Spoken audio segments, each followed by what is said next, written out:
Hello, I'm PFC Holmes, your boss president. I'm here with Staff Sergeant Lee from the Financial Management Support Unit. Welcome to your Boss Program's virtual LES class.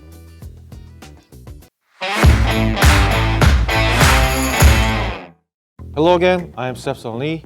Today we are going to talk about leave and FICA tax and pay data. So first thing I want to talk about is the leave. As you can see, before balance is the whatever leaves that you earn before the fiscal year. So fiscal year is usually used by company or government to plan the budgeting. So our new fiscal year is October 1st. So basically before balance is whatever you earn before the October 1st. And earned means whatever you earned or after new fiscal year. And used is how many leaves that you use. And current balance is total of number of the leaves that you have currently. And ETS balance is how many leaves that you will have on your ETS day. Leave lost is the Army, you cannot have more than 60 days before the new fiscal year. Let's say if you have 65 days on October 1st, you will lose 5 days.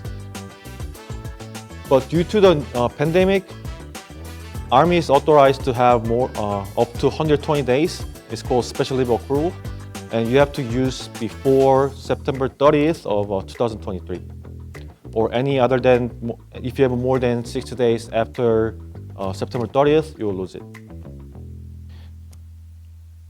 Now we're going to talk about federal tax.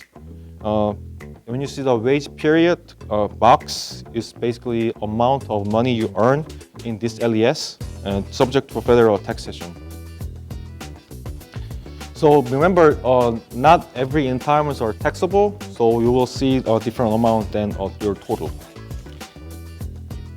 Next box is the wage YTD. This is the total amount of pay in the fiscal year that is subject to a federal tax. Now we're gonna move on to M/S.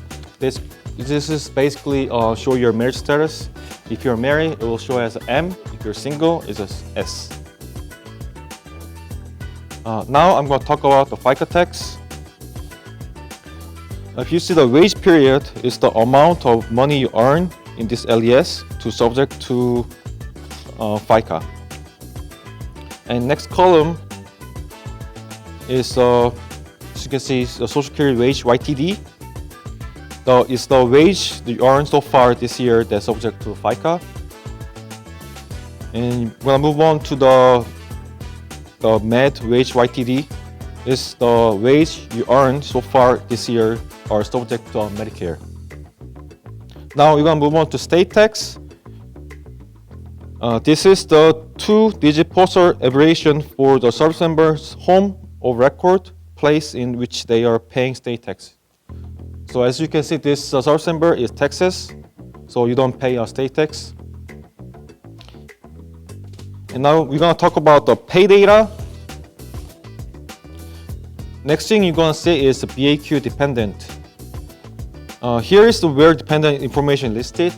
Alpha is spouse, Charlie is child, and D is parents, I is service member to member, and R is own right. Basically, you live in the barracks and you're single.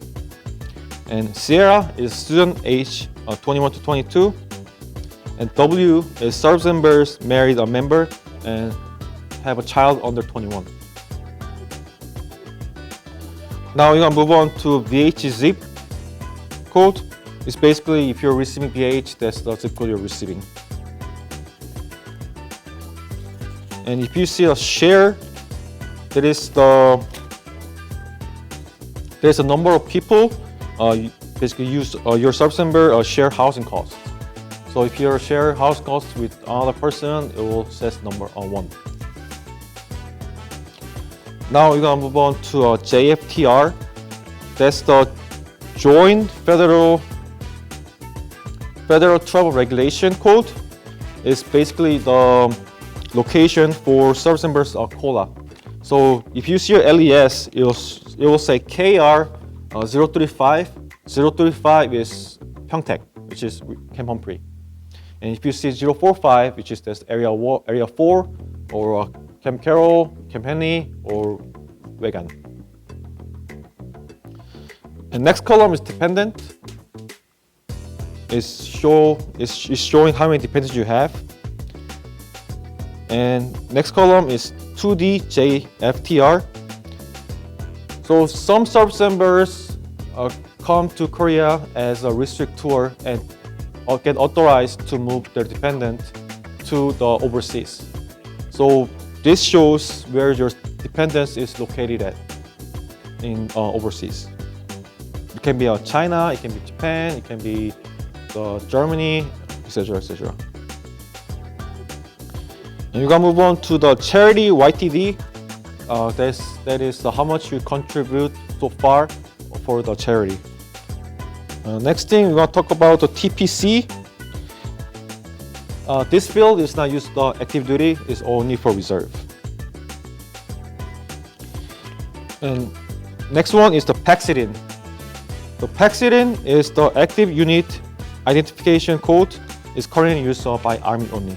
Thank you for watching our virtual LES class, and a special thanks to Staff Sergeant Lee for his help. We hope you learned something and hope to see you again next week for Tactical Tuesday.